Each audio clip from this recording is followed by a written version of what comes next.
Hi everybody, welcome back.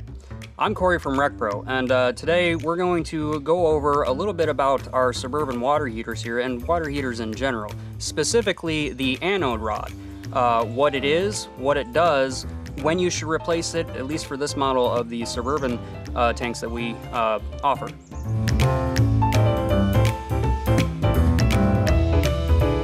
So to start off with, what exactly is an anode rod in your water heater?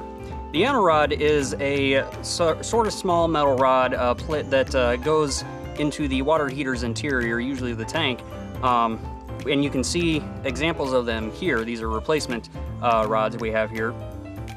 What does an anode rod do specifically? An anode rod is designed to protect the walls of the tank of your water heater by attracting minerals, sediments, and other corrosive elements to help the tank of your water heater and your water heater in general just last longer and perform optimally. The anode rod is designed to attract all that and deteriorate rather than your tank deteriorating on you. In fact, some plumbers will even call an anode rod a sacrificial lamb because it's supposed to wear away. So what exactly is an anode rod usually made of?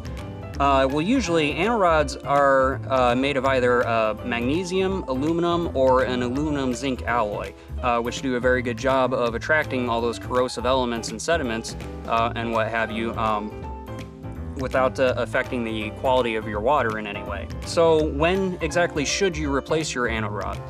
You should replace your anode rod according to the manufacturer's recommendations for your specific model of water heater, which you can usually find in the manual, or if your anode rod is badly deteriorated. In general, anode rods need to be replaced around every 3 to 5 years, but it can vary widely depending on the model of your water heater and the type of anode rod that it uses. So that's all we got for anode rods in our suburban water tanks. If you need replacement rods or a new tank for your RV, everything you see here can be found on our website. If you like this and you want to see more RV tips from RecPro, hit the like button and remember to slap that subscribe button as well. And remember, when you're rolling down the road, roll with RecPro.